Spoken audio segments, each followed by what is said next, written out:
So what did I do? I was provided the specifications for the 12C project, the drawings, as-built, as well as the bid plans.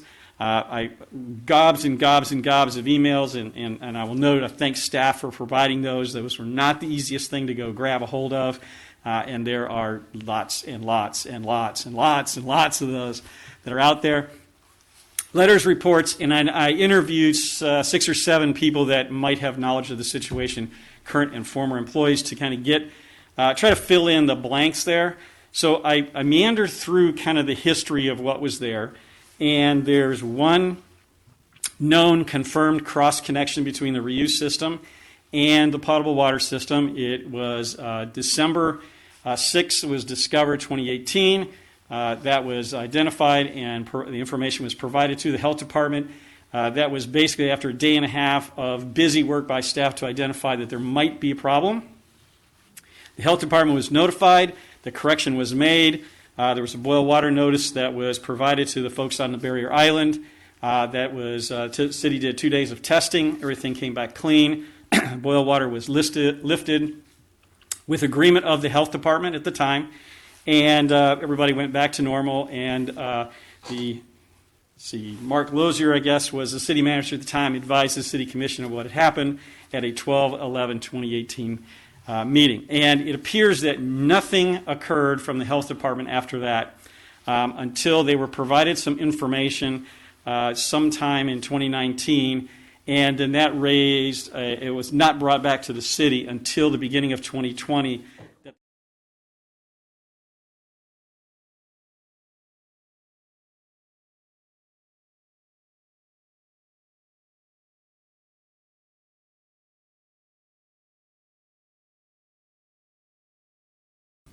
All right. Is there any discussion, direction about the issue with the City Commission? Again, the only thing I really found was when you awarded the contract in 2017 and after the boil water notice had been issued with the issue. And again, the minutes for the meeting I had and I included in the package. They don't have a lot of information there, but it was a discussion that was there. So what happened in 2018? Again, the health department was notified.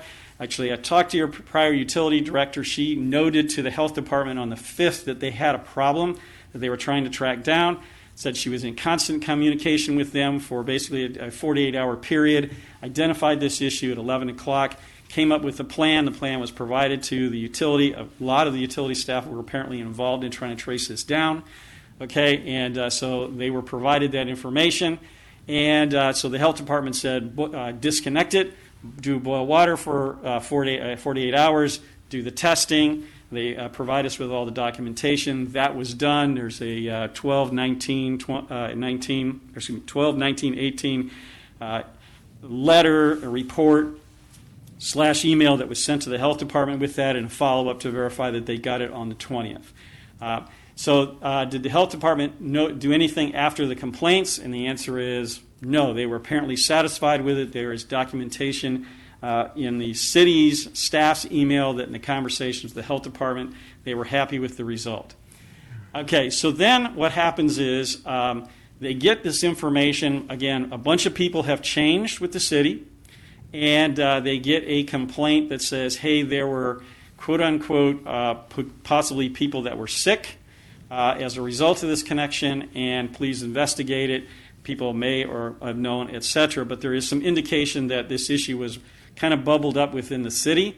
The issue was with the city staff was that, hey, wait a minute, that's what somebody said. That's basically hearsay. There's no medical stuff, no doctor's appointments, no hospitals, nothing like that that indicates there was a problem. And typically when you have a waterborne outbreak, what happens is there's a bunch of people that show up at doctor's offices or hospitals, and the hospitals report it. That's what happened in Milwaukee when they had the cryptosporidium incident in 1993. It's what happened in Walkerton, Ontario in 2001. It's the same thing that happened in Alamosa. There's a pattern to this. That pattern wasn't there. And so basically because there's a lack, again, of documentation that there was actually an issue, the internal review of it said, we don't really see that there's anything there. We're 6 months past the incident. And it's after that point in time that apparently the documentation was provided to the health department.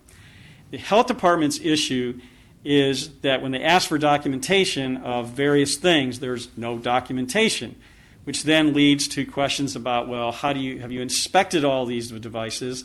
I asked for that information as well. I was told, a little hearsay on my part, that there was a company that was supposed to document all the backflow devices for many years. No one knows who the contractor is, and there's no documentation for that. So again, the health department's going to go, whoa, wait a minute. You're supposed to be doing this, annually, inspecting these things. There's no documentation. So when were they replaced? How old are they? And of course, then the information starts to sort out, well, we don't really know. Because, again, there's no documentation, no building permits. And so that kind of led the city down the pathway to where the health department said over a year later, we should go do boil water for the entire city. And so the city manager and staff at the time said, wait a minute, that's kind of crazy. We test the water all the time. There's no issue with the water. How about we shut the reclaimed water system down and do that? So the health department agreed to that. And then they said, we want you to go do some testing, yada, yada, and eventually replace all of the dual check valves in the system. So city staff...